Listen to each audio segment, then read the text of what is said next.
전산세무 2급 1주차 2차 시입니다. 수업 진행하겠습니다. 재고자산에 대해서 이야기해 보도록 하겠습니다. 33페이지입니다. 재고자산은 그렇죠. 영업활동을 통하여 얻을 수 있는, 그러니까 판매를 통해서 얻을 수 있는 수익, 거기에 해당되는 자산. 그래서 가장 대표적인 게 뭐 상품, 그리고 원재료를 사갖고 와서 제공품을 만들고 제품을 만들어서 제품을 판매하는 거죠. 그래서 취득원가 또는 매입원가, 뭐 구매원가, 구입원가 뭐 이렇게도 얘기하는데, 자, 매입원가 쪽으로 알아보도록 할게요.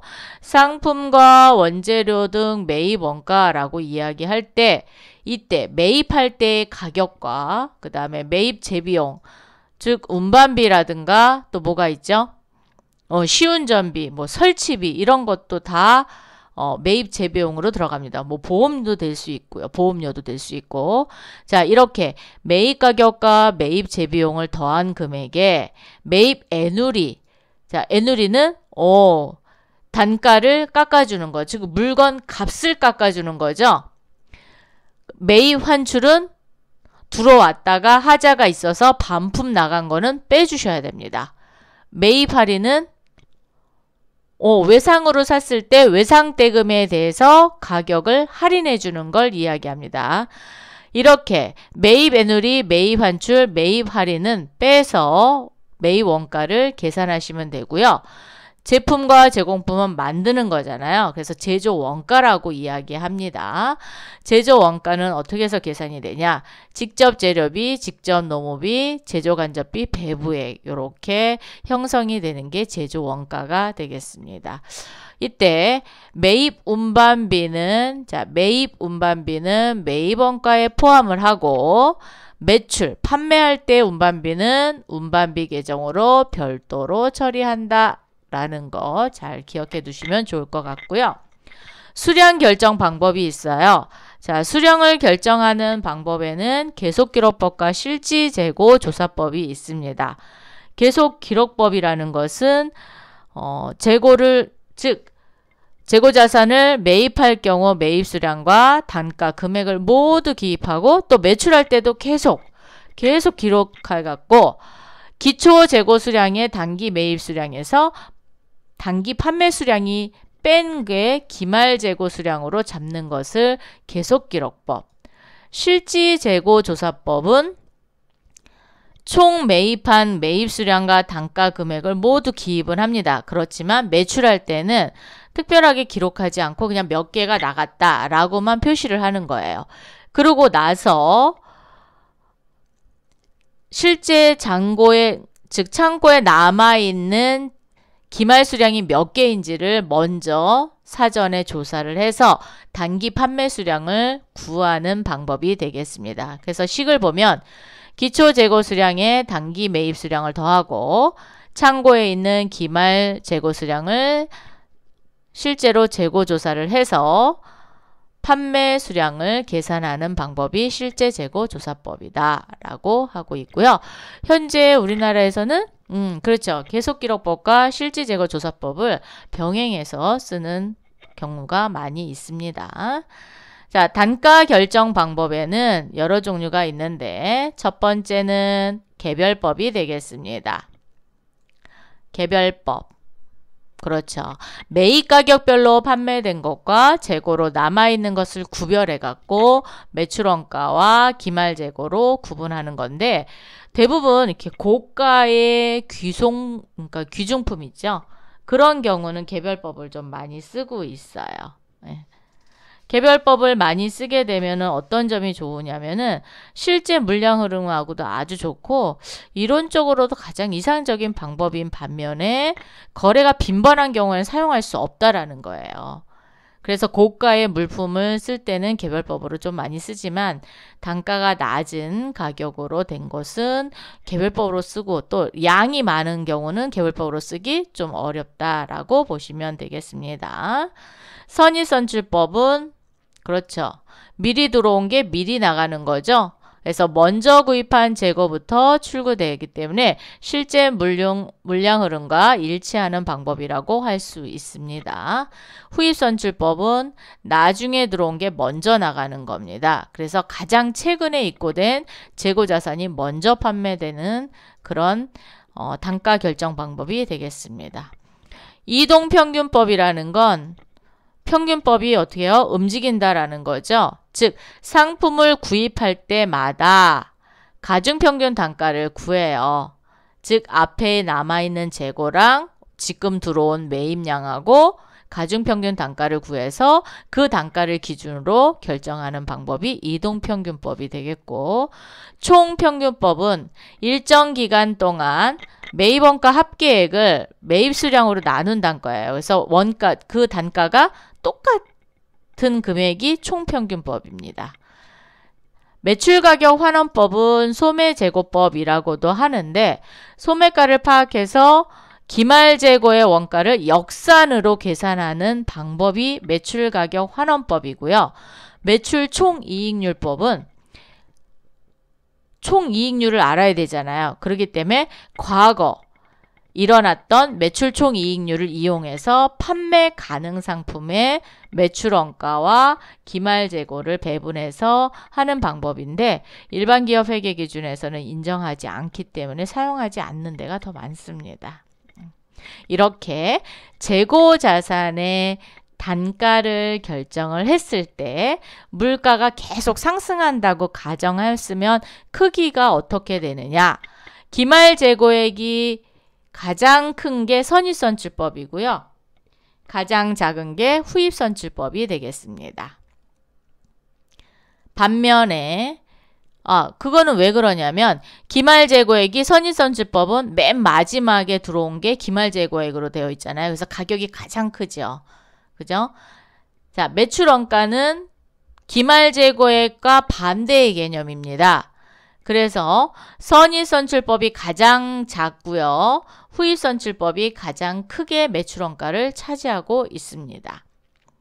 매출 총이익 또는 당기순이익의 크기는 선입선출법이 가장 크고요. 후입선출법이 가장 나중에 일어납니다.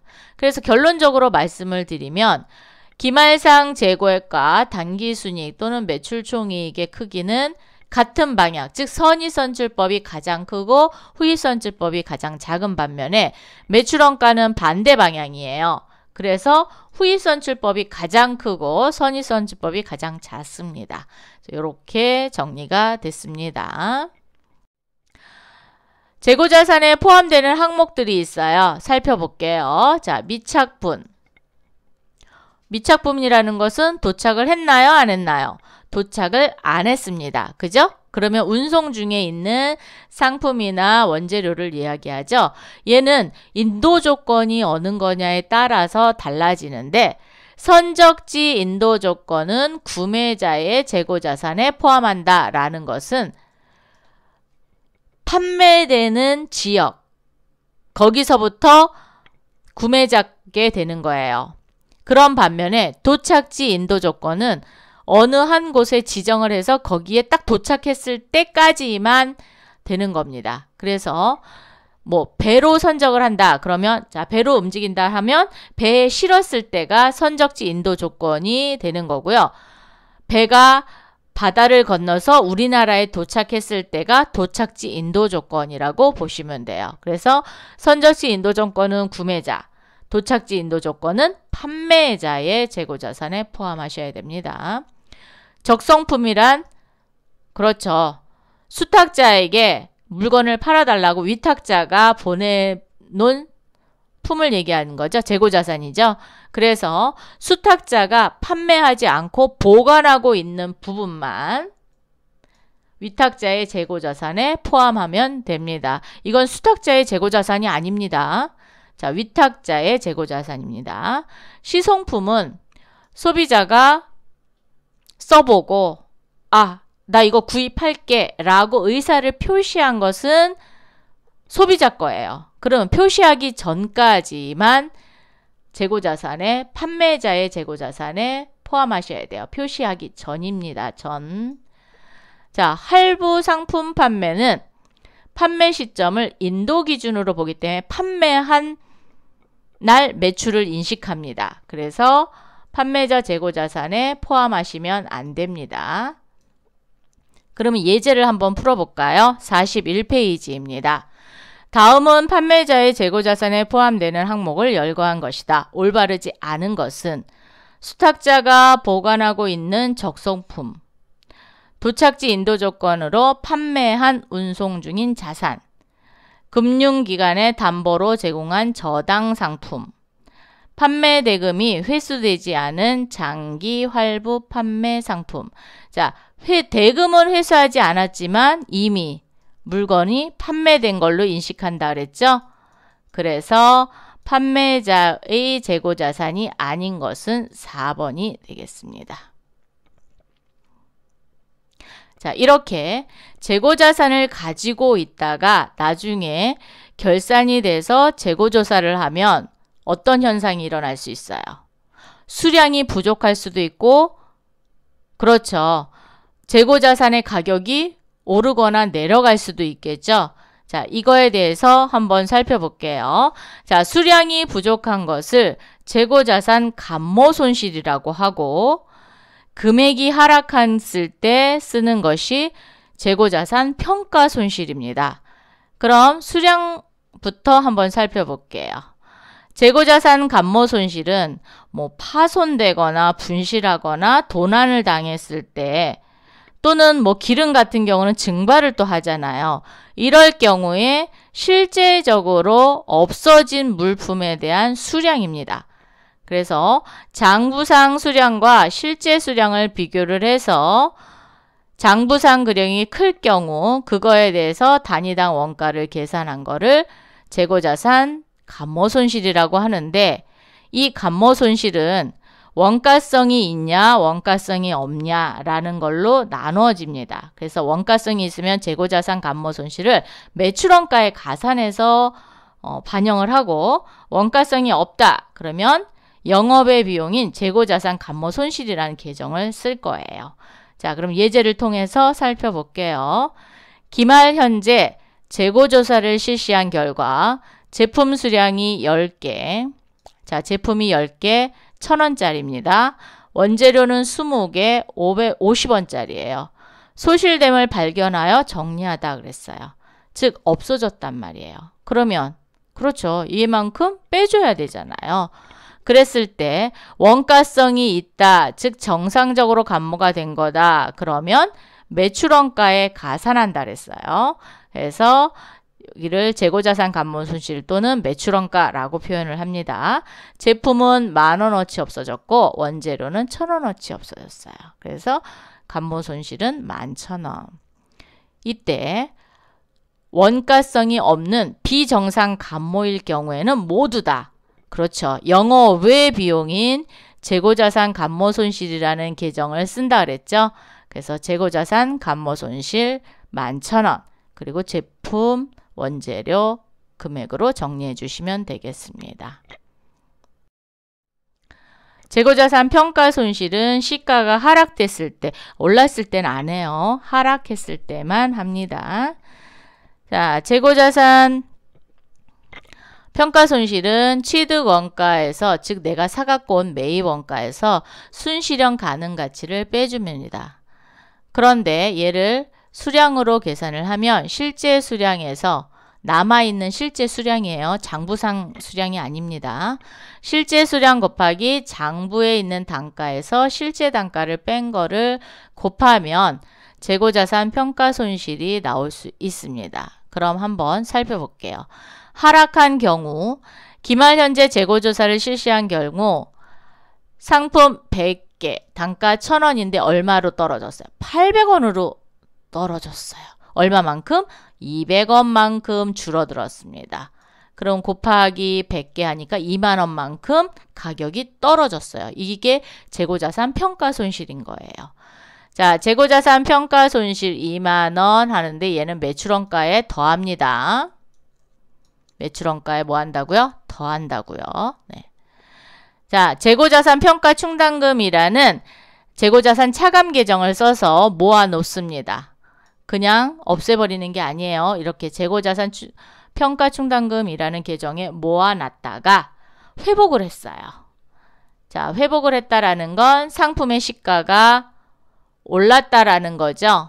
상품의 시가 하락으로 2만원 평가 손실이 발생하였으나 현재 만원의 가격이 상승하였다. 2만원 중 만원만큼 올랐습니다. 그러면 그렇죠. 만원만큼만 재고자산 평가 충당금을 그만큼 줄여주시면 됩니다. 만원. 그리고 환입이라는 계정 과목을 써서 매출원가에 차감하는 항목으로 사용하시면 되겠습니다. 그런데 이렇게 시가가 하락됐다고 해서 나중에 올랐을 때 오른 금액까지 다 하느냐? 그게 아니라 항상 최초 장부가액을 초과하지 않는 범위 내에서 평가 손실을 환입하고 매출원가에서 차감하시는 거가 되겠습니다. 그럼 우리 먼저 문제에서는 2만원 평가 손실 봤으니까 그렇죠. 끌어올릴 수 있는 금액은 2만원까지만 끌어올릴 수 있다라는 거예요. 3만원이 만약에 가격이 상승했다 하더라도 3만원 다 못하고 얼마? 2만원만큼만 끌어올릴 수 있다라는 겁니다. 자, 시가를 좀 정리해보면 상품, 제품, 제공품은 순실현 가능 가치입니다. 요거 밑줄을 좀 그어놓으세요. 자, 페이지는 44페이지에 있어요. 순실현 가능 가치로 평가를 하지만 원재료는 현행 대체 원가로 합니다. 자, 그래서 완성할 제품의 시가가 원가보다 높은 경우 저가법을 적용해서 사용을 배제를 하기 때문에 현행 대체 원가를 쓴다라는 거예요. 그래서 좀 틀립니다. 그것만 잘 기억해 두시면 좋을 것 같습니다. 문제 한번 풀어보고 갈까요? 페이지 46페이지에 6번 문제 가겠습니다. 결산일 현재 재고자산을 실시한 결과는 다음과 같다. 단, 각 기말 재고자산의 시가와 취득원가는 동일한 것으로 가정한다. 즉, 금액은 같다라는 거예요. 그랬을 경우에 자, 상품 2,000원, 장부상은 500개, 실제는 400개. 그럼 몇 개만큼 차이 나요? 100개만큼 모자르네요. 그죠? 그런데 수량 차이가 비정상 감모래요. 그러면 영업의 비용인 재고자산 감모 손실로 정리하겠다라는 거죠. 자, 그러면 100개 곱하기 2,000원 하니까 20만원 만큼만 줄여주시면 됩니다. 자, 차변에 재고자산 감모 손실 20만원, 대변에 상품 20만원 이렇게 정리하시는 거예요. 뭐 이렇게 하시는 거는 뭐 어렵지 않으시죠? 자, 이번에는 다음 문제 가겠습니다.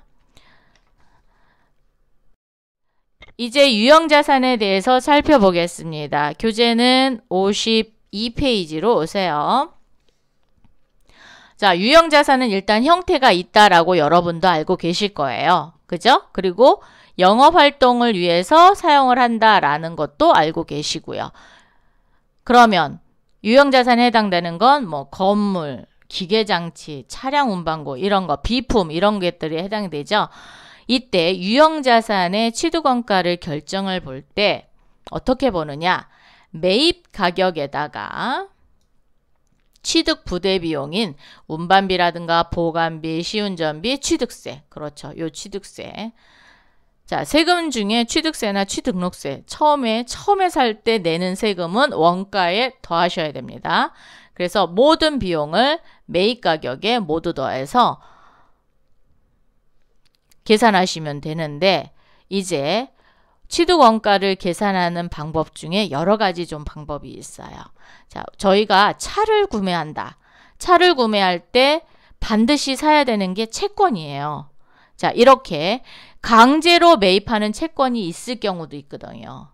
자, 강제로 매입하는 채권이 있는 경우에는 내가 사는 금액, 즉 매입 가격과 채권의 매입 가격이에요. 공정가액, 즉 시가를 봐서 시가만큼은 뭐 채권, 즉 유가증권인 매도가능증권으로 분류할 수 있고 단기매매증권, 뭐 만기보유증권, 만기까지 보유한다 그러면 만기보유증권 이렇게 유가증권, 즉 채권으로 공정 가액만큼만 잡아주고 나머지 매입가액과 공정가액의 차액이 있어요. 그 차액은 모두 다 취득원가에 포함을 해주셔야 되고 건물이 있는 토지를 샀습니다. 건물이 있는 토지를 샀을 때 그 건물을 사용할 수도 있고 그렇죠. 없애버릴 수도 있잖아요. 그걸 철거라고 하잖아요. 자, 기존 건물을 사용하는 경우에는 밑줄 그으세요. 시장 가치로 안분해서 토지와 건물로 처리하시면 돼요. 즉 매입 가격을 시장 가치로 안분한다. 즉 공정 가치로 안분한다라는 얘기입니다. 네, 그래서 토지 만약에 뭐 토지가 100%고 토지가 60이고 건물이 40이다. 그럼 60대 40으로 나눠서 계산하시면 되겠고요. 기존 건물을 철거하는 경우가 있어요. 즉 너무 낡아서 사용 안 하고 다시 신축해서 쓸 거다. 그래서 철거하겠다. 이때 철거할 때는 모두 다 토지라는 계정으로 분리해 놓으셔야 됩니다. 자, 사용 중인 건물을 이제 이번에는 사갖고 바로 없애는 게 아니라 사용을 하다가 건물이 너무 낡아서 이제 새로운 거를 짓기 위해서 철거하는 경우가 있어요. 자, 사용 중인 건물을 철거하는 경우에는 이미 지금까지 모아두었던 감가상각 누계액을 모두 다 상계 처리해 주셔야 돼요. 그리고 나머지에 대해서 단기 비용으로 처리하시면 됩니다. 이때 철거 비용도 포함을 하고요. 철거 비용을 단기 비용에 더 넣으시고요. 그 다음에 거기에서 나온 부자재나 이런 거에 대한 고물 이런 거를 팔았을 거 아니에요. 팔으면 이익이 생기잖아요. 그거는 빼주시면 되겠습니다. 자, 현물로 출자를 한 경우 주식을 교부받고 물건을 산 경우, 물건을 교환한 경우 서로 이런 경우에 취득자산의 공정가액이 되겠습니다. 증여나 무상으로 내가 취득한 경우도 그렇죠. 공정가액으로 해주시면 되겠고요. 교환이 일어날 수 있어요. 즉 이종간이냐 동종간이냐. 자, 비품하고 자동차와 서로 바꿨다. 그러면 얘는 이종이에요. 서로 종이 다른 거잖아요. 이랬을 경우에는 우리 회사가 제공한 공정가치를 취득원가로 하셔야 돼요. 그리고 나머지에 대한 것은 처분 손익으로 인식하시면 됩니다. 그러나 동종, 차를 차로 바꿨을 때, 승용차를 화물차로 바꿨을 때 이런 거는 동종이잖아요. 같은 종의 자산이잖아요. 이럴 경우에는 우리가 제공한 장부가액이 취득원가가 되는데 차이나는 금액이 있습니다. 이거는 처분손익으로 인식하지 않습니다. 그래서 이종자산인 경우에는 처분손익, 즉 손실을 볼 수도 있고 이익을 볼 수도 있잖아요. 그거를 할 수 있지만 동종자산은 처분손익을 인식하지 않는다라는 특징이 있습니다. 또한 건물을 지으려면 그렇죠. 은행으로부터 우리 회사가 부자여서 뭐 우리 회사 자금으로 건설을 지으면 좋은데 그렇지 못하고 은행으로부터 대출을 받아서 즉 차입을 해서 건물을 지을 수도 있잖아요. 이럴 경우 뭐 내야 돼요? 이자. 그래서 이자 비용인데 이거를 건설자금 이자라고 합니다. 이 건설자금 이자를 자본화하는 경우에는 취득원가에 포함하지만 비용화하는 경우에는 이자 비용이라는 단기 비용으로 처리하시면 돼요. 그래서 차입 원가를 자본화하는 경우에는 원가에 포함시키시고 안 그러면 비용으로 처리하시면 되겠습니다. 필수 예제 한번 풀어볼까요? 페이지 54페이지에 있습니다. 주식회사 한라는 4억을 신축하기 위하여 주식회사 백두로부터 건물과 토지를 함께 4억 원에 매입하였다. 예, 공이 8개면 억입니다. 장부 금액은 토지와 건물 각각 2억 원이래요. 즉 토지 2억, 건물 2억 원이래요. 주식회사 한라는 매입 즉시 655만 원을 들여 건물을 철거했어요. 그리고 사옥 신축 공사를 시작하였다. 건물 철거 시 나온 골조, 즉 구조물이나 뭐 이런 철근 이런 거죠. 100만 원에 매각하였다. 토지의 취득원가는 얼마이냐라고 물어봤습니다. 자, 매입 즉시 철거한 거죠. 매입 즉시 철거하면 뭘로 한다 그랬어요? 그렇죠. 토지로 몽땅 다 처리한다고 했습니다. 그래서 건물 가격은 없습니다. 여기서는 토지로 계산하셔야 돼요.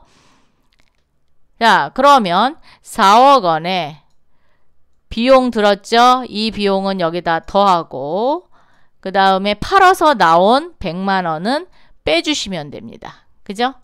자, 그러면 4억. 이번에는 교재 57페이지와 58페이지, 59페이지에 있는 정부보조금에 대한 이야기를 해보도록 하겠습니다. 자, 정부보조금 갑니다. 정부보조금이 뭐예요? 그렇죠. 우리나라에서, 우리 회사에서 사용하고자 하는 자산을 취득할 때 국가로부터 보조금 받는 거죠. 그게 정부보조금 또는 국고보조금인데 정부보조금이나 국고보조금은 상환 의무가 있는 경우가 있고 없는 경우가 있습니다. 그러면 살펴보도록 할게요. 자, 자산 취득 시 국가로부터 보조금을 받는데 상환 의무가 없는 경우 어디다가 자산의 취득원가에 차감하여 표시한다. 그리고 요 정부보조금은 내용연수에 걸쳐 감가상각액과 상계 처리하고요. 처분할 때 정부보조금 잔액이 있다. 그러면 처분손익으로 반영합니다. 정부보조금입니다. 정부조조금이 아니라 오타네요. 반영을 해주시고요. 상환 의무가 있는 경우에는 뭘로 처리해요? 차익금으로 처리합니다. 그래서 지금 예제는 상환 의무가 없는 경우를 가지고 예제를 풀어보도록 할 거예요.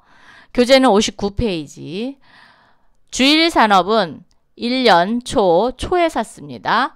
내용연수 5년, 잔존가액 20만 원인 기계장치를 120만 원에 취득하고 기계장치의 취득과 관련하여 정부로부터 정부보조금 60만 원을 수령하였다. 감가상각 방법은 정액법이다. 이제 조금 있다가 이제 감가상각에 대한 얘기를 또 할 건데 일단 정액법이 나왔으니까 요걸 한번 보고 하도록 할게요. 물음은 1년의 정부보조금 수령 시 유형자당 취득 시 기말 감가상각 시 분개를 하고 부분 재무제표를 표시하라 라고 했어요. 그럼 한번 분개를 해볼게요. 첫 번째, 정부보조금을 이제 받았어요. 뭘로 받았냐? 현금으로 받았습니다.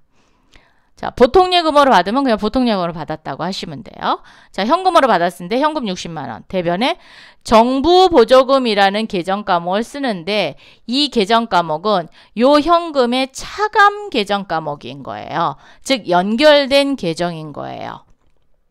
그래서 현금 차감이라는 계정을 별도로 만들어서 정부보조금을 씁니다.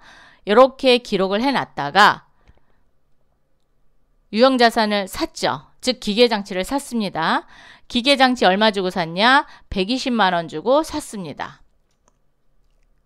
그리고 현금으로 120만 원을 지출했어요. 이때 정부로부터 60만 원을 수령받은 게 있죠. 그렇죠. 이 부분을 상계 처리해 주셔야 됩니다. 그래서 현금 차감을 차변에다 넣고 정부보조금, 현금 차감을 넣고 대변에 기계장치와 관련된 정부보조금이라고 표시를 또 해줘야 되잖아요. 그래서 대변에 정부보조금인데 뭐와 관련 있는 거예요? 기계장치와 관련 있는 차감 계정을 이렇게 집어넣습니다. 그러면 현금 차감은 이제 대변에서 차변으로 없어졌으니까 없어졌죠. 그죠? 그리고 이제 남은 거는 60만 원의 기계장치 차감 계정만 남았습니다. 결산이 왔을 때 감가상각을 해야 돼요. 왜? 1년을 사용했으니까 가치가 떨어졌잖아요. 그 가치 떨어진 걸 계산할 겁니다. 그럴 때 정액법은 어떻게 계산하냐? 취득 원가에서 잔존가액을 빼고 내용연수로 나누면 됩니다. 자, 그래서 120만 원짜리에 잔존가액은 20만 원. 여기 잔존가액 20만 원. 여기 해놨습니다. 그죠? 잔존가액 20만원. 그래서 120에서 20을 빼니까 100만원이죠. 100만원을 5년 동안 나눠서 생각한대요. 그럼 올해가 첫 번째죠. 그래서 5분의 1입니다. 얼마씩? 20만원씩 매년 20만원씩 생각할 거예요. 왜? 정액법은 똑같은 금액으로 생각하는 거니까. 그런데 문제는 정부 보조금이 있었어요. 자, 정부 보조금은 잔존가액을 뺀 100만원의 60%였죠. 60만원이었죠. 그래서 요 계산된 감가상각비 20만원을 100분의 60으로 곱해주면 됩니다.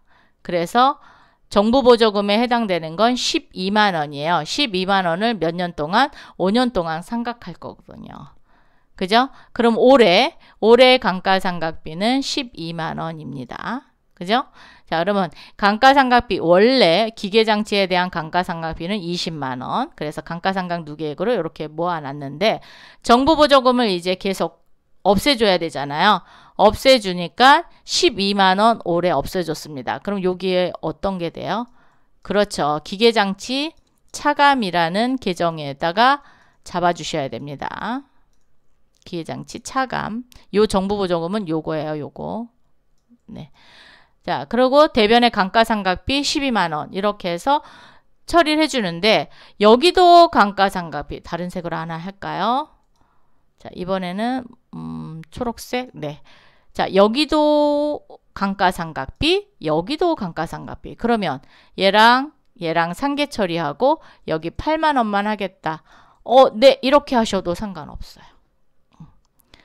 그래서 같은 감가상각 아니면 이렇게 감가상각비, 감가상각 누계액, 정부 보조금, 기계장치 차감, 감가상각비 이렇게 하셔도 되고 아니면 상계 처리하고 8만원만 하셔도 됩니다. 네.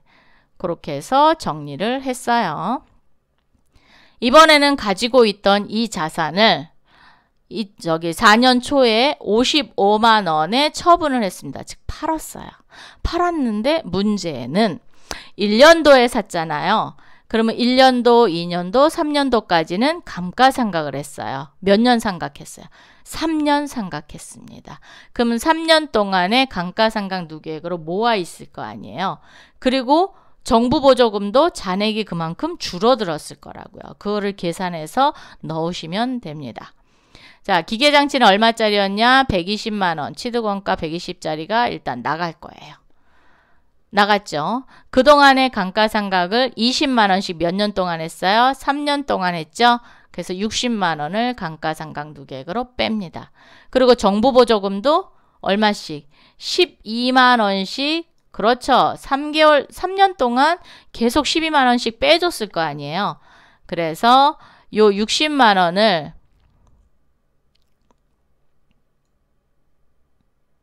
전체가 60만원이었고 20만원씩 100분의 60 해서 3년 동안 해서 하면 36만원이 돼요. 그러면 60만원에서 36만원 빼면 24만원만큼 남았죠. 그래서 24만원만큼만 모두 다 빼줍니다. 그래서 정부 보조금 여기도 기계장치 차감이라고 하고 얼마 받았냐? 55만원 받았습니다. 그래서 차변을 다 더하니까 차변이 크고 대변이 작잖아요. 그래서 이익을 받습니다. 그래서 유형자산 처분 이익이 19만원 이렇게 정리가 됐습니다. 이번에는 유형자산의 자본적 지출과 수익적 지출에 대해서 또 해볼게요. 자, 자본적 지출과 수익적 지출. 그렇죠. 자산의 가치가 증대되거나 내용연수가 늘어나거나 자산의 능률 향상이 있는 경우는 자본적 지출이라 해서 유형자산의 원가에다가 더해주면 됩니다. 그죠? 장부가액이 점점 늘어나요. 그리고 수익적 지출은 뭐 성능 수준 회복이라든가 현상 유지, 교체, 뭐 유리창 이런 거 그런 거 해당되겠죠? 이런 경우에는 비용 처리하는 거예요. 그래서 수선비로 처리하는데 우리 격리 직원이 잘못해서 자본적 지출을 수익적 지출로 처리하는 경우가 있어요. 그러면 자산을 비용으로 처리했잖아요. 그런 오류가 생기면 어떠한 현상이 일어나냐면 자산이 과소되고 자본도 과소되고 이익도 과소되는데 비용은 과다가 됩니다. 그럼 또 반대로 수익적 지출을 자본적 지출, 즉 비용을 자산 처리하는 경우에 오류가 생길 수 있잖아요.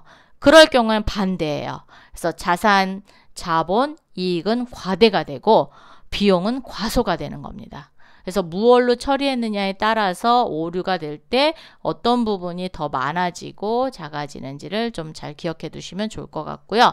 감가상각에 대한 이야기를 하겠습니다. 감가상각은 그렇죠.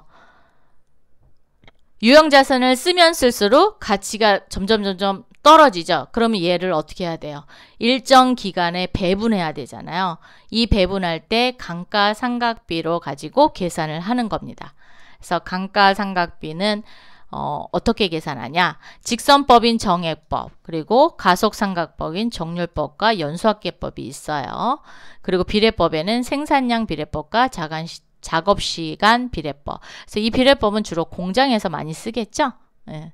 그리고 직선법과 가속상각은 일반 영업부 쪽에서도 쓰고, 네. 그랬을 때 요 세 가지는 좀 외워두세요. 여러분이 공식을 좀 외워두셔야 나중에 계산하시기가 좀 편하시니까 좀 공식을 좀 외워두세요.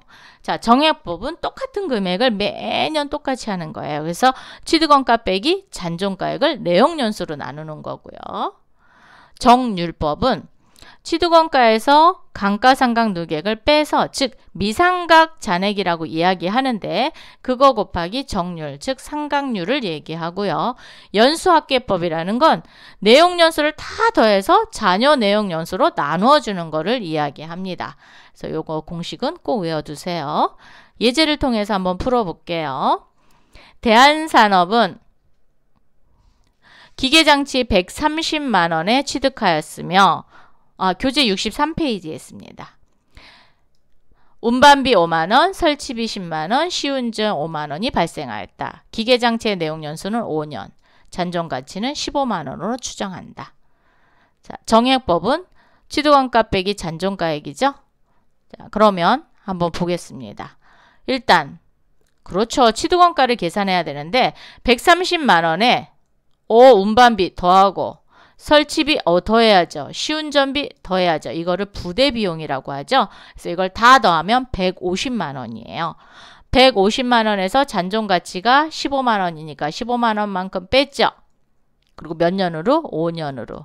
그래서 1년에 27만 원씩 계속 몇 년 동안? 5년 동안 감가상각하면 됩니다. 그러면 차변의 감가상각비, 대변의 감가상각 누계액으로 모아놨다가 처분할 때 감가상각 누계액을 몽땅 다 정리를 하시면 되죠. 자, 이렇게 됐고요.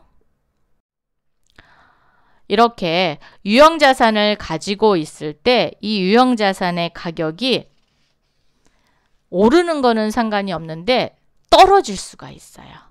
자, 가격이 하락할 수가 있어요. 아니면 유형자산이 너무 많이 진부화됐을 때 그럴 때는 진짜 떨어지거든요.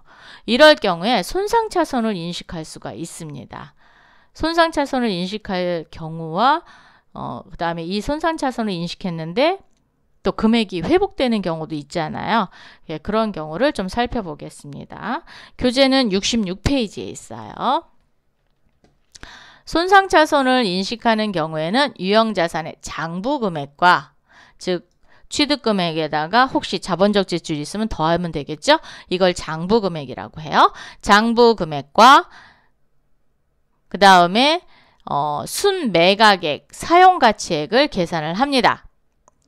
가치를 계산을 해서 맥스, 큰 금액하고 비교를 해요. 그럼 순매각액이 많다. 장부금액 100원인데 매각액이 90원. 사용가치가 95원이다. 어떤 게 커요? 사용가치 95원이 크죠? 그럼 100원하고 95원하고 비교를 합니다. 얼마만큼?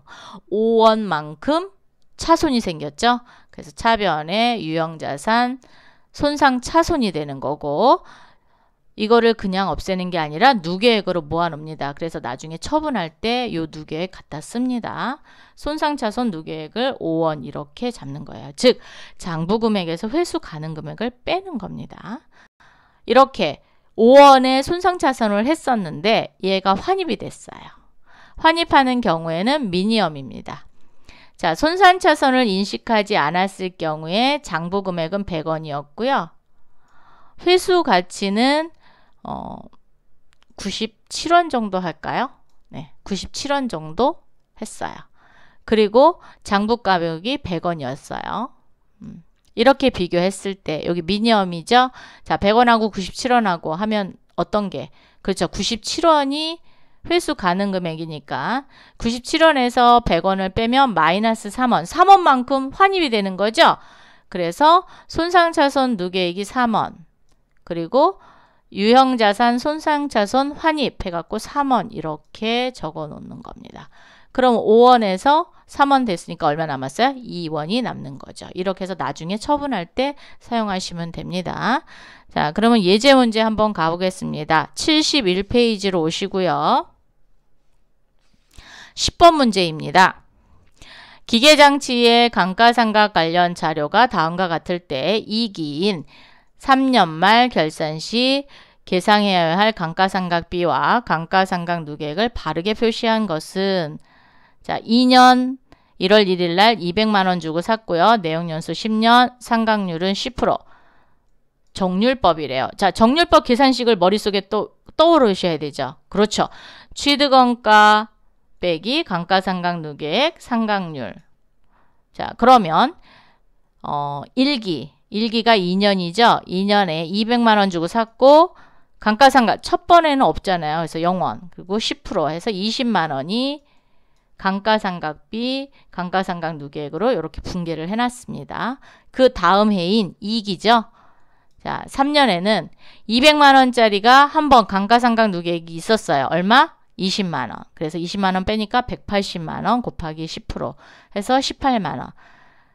2기에 감가상각비는 18만 원, 감가상각 누계액은 18만 원입니다. 그랬을 경우에 자, 3년 말 결산 시 계상해야 될 감가상각비와 감가상각 누계액은 바르게 표시한 거죠. 그러면 감가상각비는 18만 원이 되고요. 그 다음에 감가상각 누계액은 그렇죠. 2002년에 했던 20만 원과 또 3년에 했던 18만 원을 더해야 되죠. 그래서 요거 두 개 더한 38만 원이 감가상각 누계액으로 계상이 될 겁니다. 답은 2번이 되죠.